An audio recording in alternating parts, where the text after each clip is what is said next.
Eki laugarren gaurko araiako dune Pedro Sari honetan, esprinta aurreikusita genuen, eta horrela izan da, baina bai ikusi dugula, tropelak egun osoan zehar jende desente galtzen joan dela, eta hor zalantza genuen, nola baiteko tropel txikitxo bat, edo talde txikitxo bat iristea zuela, zuk laugarren postua, lortu dezu esan bezala, nola juntzen zu gaurko eguna?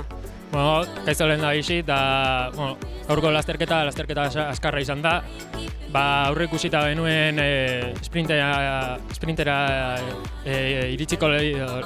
iritsiko zela, baina, bueno, bagenekien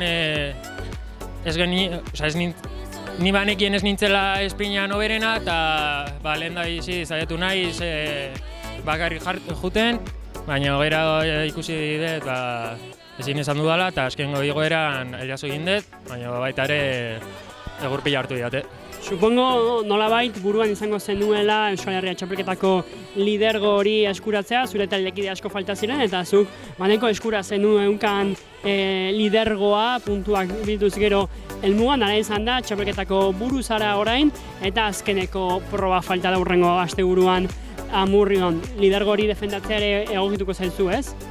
Bai, banekien aukera nukala lidertza hartzeko, baina inoiz dakizu, azkenean eukita horrelako pertsonak pelotoian, Inautuk Aregi, Unai Moran, Iñaki, ez dakizu inoiz nola jungo den lasterketa, eta are gehiago puntuak hartzea.